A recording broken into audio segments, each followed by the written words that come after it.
Semoga yang subscribe berikan rezeki melimpah dari arah tak terduga. Dan yang like komen, dimudahkan jalannya menuju surga di hari akhir nanti.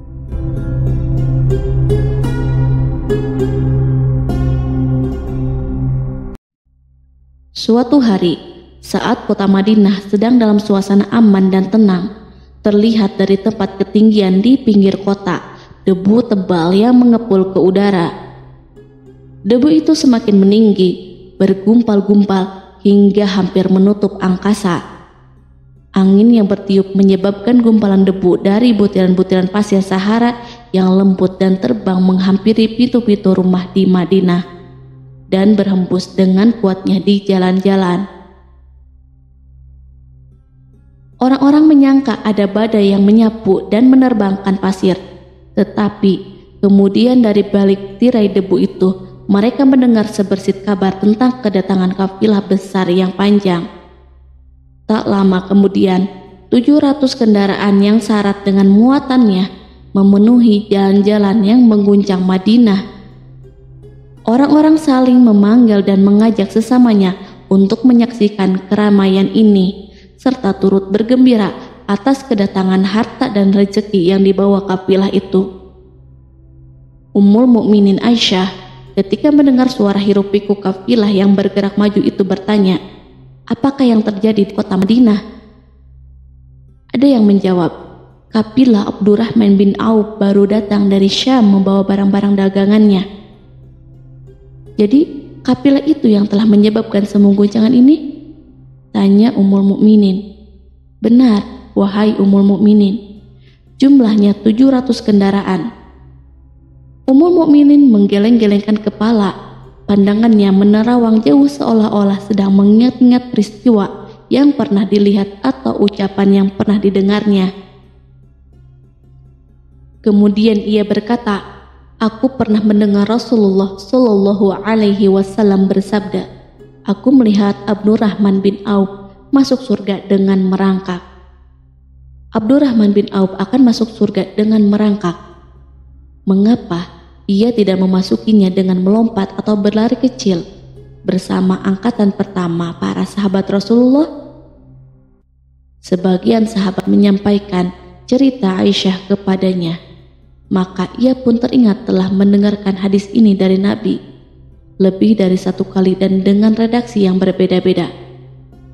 Sebelum tali-tali pengikat perniagaannya dilepas, Abdurrahman melangkahkan kakinya ke rumah Aisyah lalu berkata kepadanya, "Engkau telah mengingatkanku suatu hadis yang tidak pernah kulupakan.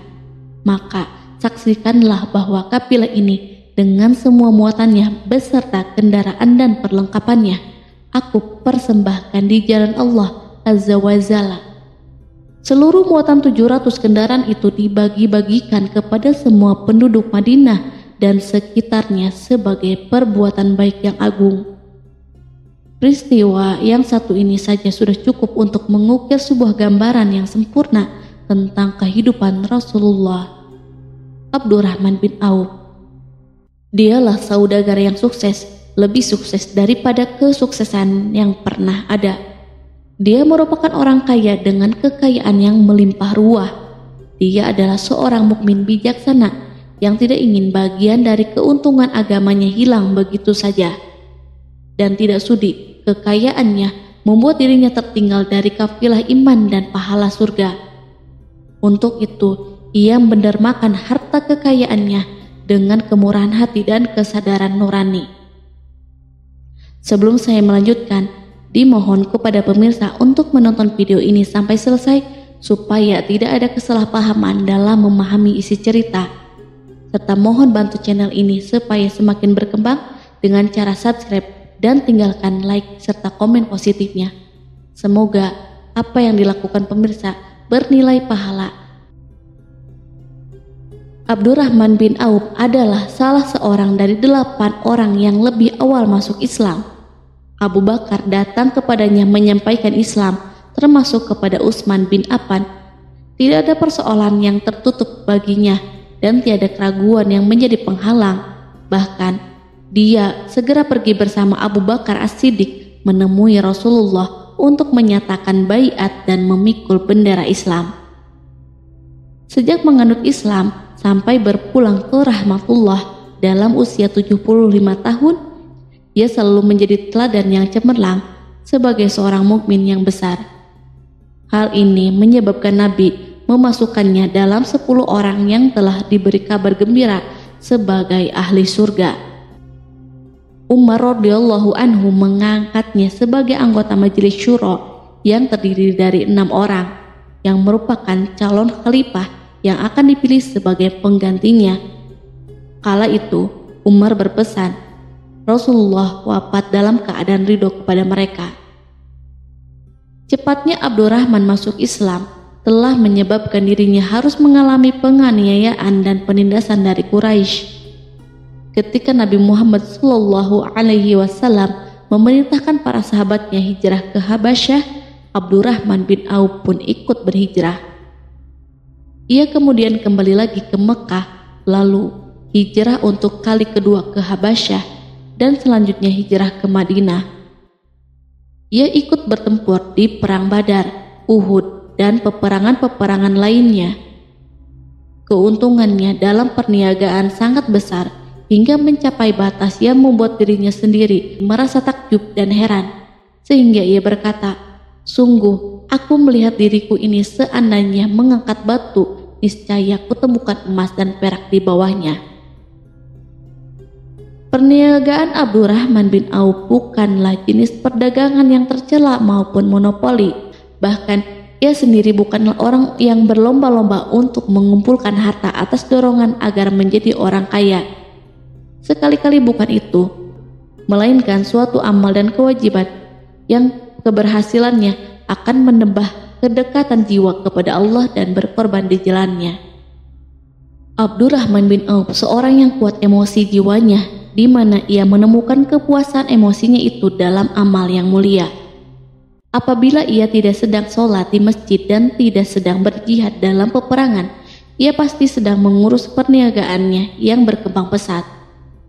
Sehingga kapilah-kapilahnya dari Mesir dan Syria membawa ke Madinah barang-barang muatan yang dapat memenuhi kebutuhan seluruh jazirah Arab, baik pakaian maupun makanan. Ia menunjukkan kepada kita bahwa seorang yang kuat emosi jiwanya adalah ketika kaum muslimin hijrah ke Madinah. Rasulullah pada waktu itu menerapkan aturan untuk mempersaudarakan 2 orang sahabat, salah seorang dari muhajirin warga Mekah dan yang lain dari Ansor penduduk Madinah. Persaudaraan ini berjalan dengan sempurna hingga membuat hati terpesona. Orang-orang Ansor yang merupakan penduduk asli Madinah membagi seluruh kekayaan miliknya menjadi 2 dengan saudaranya dari kalangan muhajirin. Bahkan istri pun direlakan. Apabila ia beristri 2, ia pun rela menceraikan 1 untuk diperistri saudaranya. Ketika itu, Rasul yang mulia mempersaudarakan antara Abdurrahman bin Auf dengan Sa'ad bin Rabi. Sa'ad berkata kepada Abdurrahman, saudaraku, aku adalah penduduk Madinah yang paling banyak harta. Silahkan pilih separuh hartaku dan ambillah. Aku juga mempunyai 2 istri. Perhatikanlah yang lebih menarik hatimu dan aku akan menceraikannya, sehingga engkau dapat memperistri dirinya. Abdurrahman bin Auf menjawab, semoga Allah memberkahi dirimu dalam istri dan hartamu. Tunjukkanlah letak pasar kepadaku. Abdurrahman pergi ke pasar. Ia berjual beli di sana dan mendapatkan keuntungan. Kehidupan Abdurrahman bin Auf di Madinah, baik semasa Rasulullah maupun sepeninggal beliau, selalu ditunaikan dengan sempurna untuk memenuhi hak agama ini dan beramal di dunia. Perniagaannya sukses dan menguntungkan, seperti diungkapkan sendiri bahwa seandainya ia mengangkat batu dari tempatnya, pasti ia akan mendapatkan emas dan perak di bawahnya. Salah satu faktor yang membuat perniagaannya berhasil dan mendapatkan berkah adalah karena ia sangat selektif untuk berniaga yang halal dan benar-benar menjauhkan diri dari segala bentuk jual beli yang haram, bahkan yang subhat sekalipun. Selain itu, faktor yang menambah kejayaan dan keberkahannya adalah labanya yang bukan untuk Abdurrahman bin Auf sendiri, melainkan di dalamnya terdapat bagian Allah yang ia penuhi dengan baik. Ia menggunakan hartanya untuk memperkokoh hubungan kekeluargaan dan mengeratkan tali persaudaraan, serta menyediakan perlengkapan yang diperlukan tentara Islam. Bila total perniagaan dan kekayaan yang lainnya ditambah keuntungan yang diperolehnya dihitung, jumlah kekayaan Abdurrahman bin Auf itu dapat diperkirakan dengan memperhatikan jumlah yang dibelanjakan di jalan Allah. Suatu hari ia mendengar Rasulullah bersabda, "Wahai Ibnu Auf, engkau termasuk golongan orang kaya dan engkau akan masuk surga dengan merangkak. Karena itu, pinjamkanlah kekayaan itu kepada Allah agar Dia mempermudah langkahmu." Sejak ia mendengar nasihat Rasulullah ini dan menyediakan bagi Allah pinjaman yang baik, Allah justru semakin melipat gandakan kekayaannya hingga berlimpah ruah. Suatu hari, ia menjual tanah seharga 40.000 dinar. Kemudian uang itu dibagi-bagikan untuk semua keluarganya dari Bani Juhroh, untuk para istri Nabi, dan untuk kaum muslim yang miskin. Pada kesempatan lain, ia menyerahkan 500 ekor kuda untuk perlengkapan tentara Islam. Pada hari yang lain, ia menyerahkan 1.500 kendaraan unta. Menjelang wafat, ia mewasiatkan 50.000 dinar untuk diinfakkan di jalan Allah. Ia juga berwasiat bagi setiap orang yang ikut perang Badar dan masih hidup, masing-masing mendapat 400 dinar. Hingga Utsman bin Affan juga mengambil bagian dari wasiat itu, meskipun termasuk orang kaya. Ia berkata, harta Abdurrahman bin Auf halal lagi bersih, dan memakan harta itu membawa keselamatan dan keberkahan. Ibnu Auf adalah seorang yang mengendalikan hartanya, bukan dikendalikan oleh hartanya. Sebagai buktinya, ia tidak mau celaka dengan mengumpulkan dan tidak menyimpannya. Bahkan ia mengumpulkannya dengan tetap merendahkan hati dan dari jalan yang halal. Kemudian, harta itu tidak ia nikmati untuk kepentingannya sendiri, melainkan untuk dinikmati bersama keluarga, kerabat, rekan-rekan, dan masyarakat seluruhnya. Karena begitu luas pemberian serta bantuannya, ada yang mengatakan seluruh penduduk Madinah berserikat dengan Abdurrahman bin Auf pada hartanya. Sepertiga dipinjamkannya kepada mereka, sepertiga lagi dipergunakannya untuk membayar utang-utang mereka, dan sepertiga sisanya dibagi-bagikan kepada mereka. Harta kekayaan ini tidak akan pernah membuat kelegaan dan kesenangan pada dirinya selama ia belum menemukan jalan untuk membela agama dan membantu rekan-rekannya. Adapun untuk selain itu, ia selalu merasa khawatir terhadap kekayaannya. Suatu hari dihidangkan kepadanya makanan untuk berbuka, karena waktu itu sedang berpuasa. Ketika pandangannya tertuju pada hidangan tersebut, selera makannya pun bangkit. Namun ia justru menangis sambil berkata, "Mus'ab bin Umair telah gugur sebagai syahid, dan ia jauh lebih baik daripada aku. Ia hanya mendapatkan kapan sehelai kain yang jika ditutupkan ke kepalanya maka kelihatan kakinya, dan jika ditutupkan ke kedua kakinya terbukalah kepalanya. Demikianlah pula Hamzah yang jauh lebih baik daripada aku. Ia pun gugur syahid, dan saat akan dikuburkan hanya mendapatkan sehelai selendang.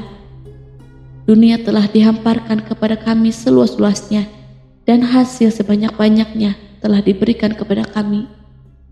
Sungguh, kami khawatir bila pahala kebaikan kami telah disegerakan balasannya di dunia." Pada peristiwa lain, sebagian sahabat berkumpul bersamanya menghadapi jamuan makan di rumahnya. Tak lama setelah makanan diletakkan di hadapan mereka, Abdurrahman menangis, sehingga rekan-rekannya bertanya, "Apa yang membuatmu menangis?"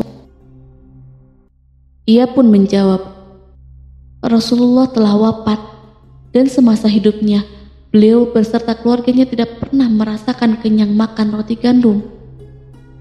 Apa harapan kita apabila dipanjangkan usia, tetapi tidak menambah kebaikan bagi kita. Demikianlah kekayaannya yang melimpah itu sedikit pun tidak membangkitkan kesombongan dan takabur dalam dirinya. Bahkan orang-orang mengatakan tentang dirinya, seandainya seorang asing yang belum pernah mengenalnya kebetulan melihatnya sedang duduk bersama budak-budaknya, niscaya ia tidak akan bisa membedakan di antara mereka. Tetapi bila seorang asing itu mengenal satu saja sisi jihad Ibnu Auf dan ujian yang dihadapinya, ia pasti langsung mengetahui siapa dia. Misalnya, ia mengetahui bahwa di badannya terdapat 20 bekas luka di perang Uhud dan bahwa salah satu dari bekas luka itu meninggalkan cacat pincang yang tidak sembuh-sembuh pada salah satu kakinya.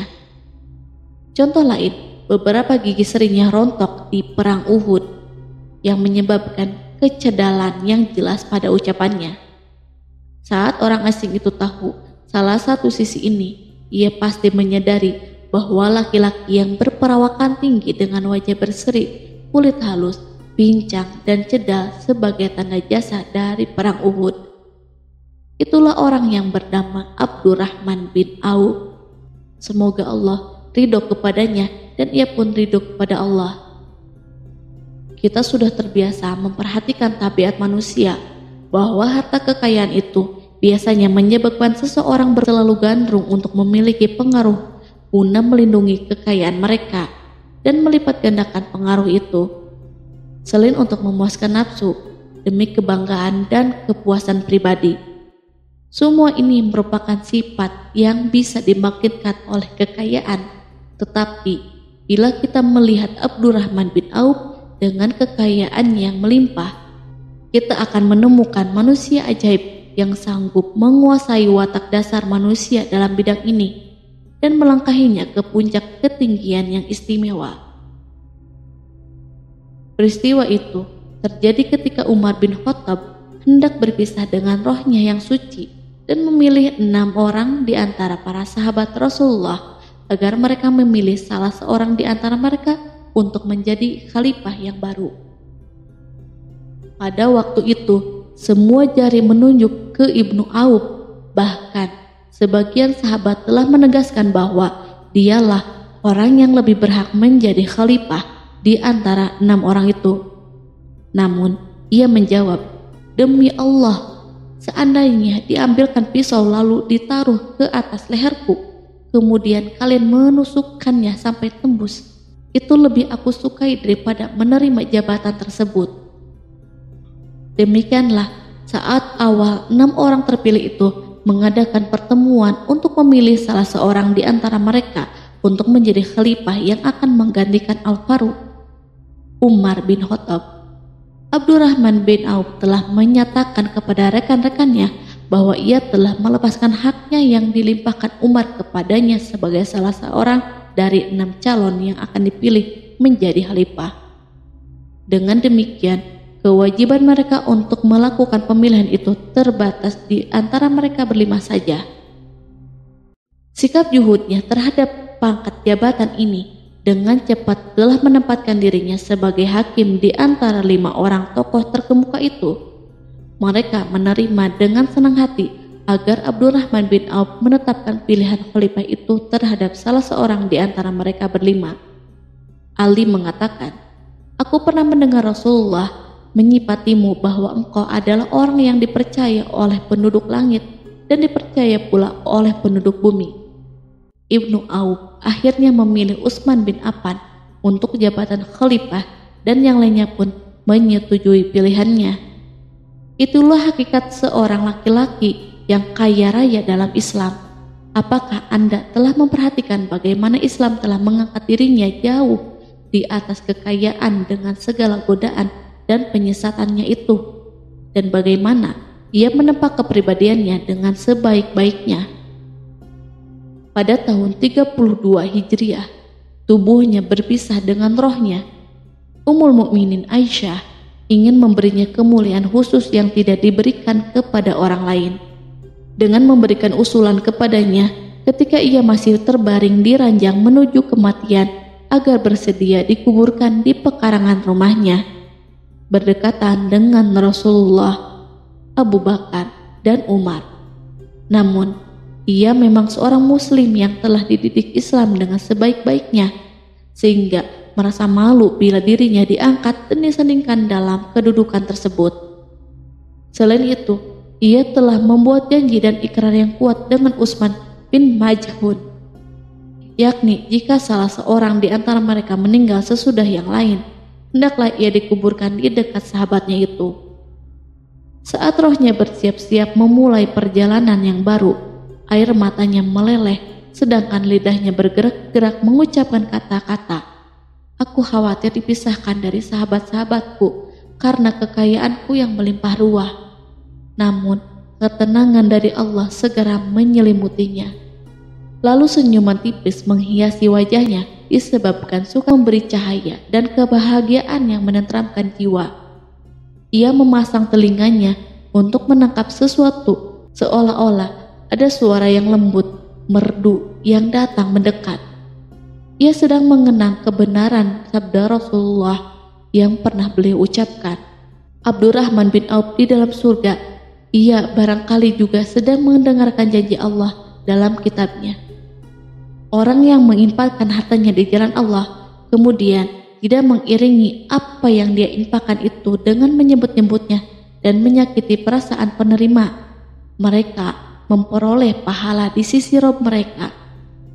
Tak ada rasa takut pada mereka dan mereka tidak bersedih hati. Quran Surat Al-Baqarah ayat 262.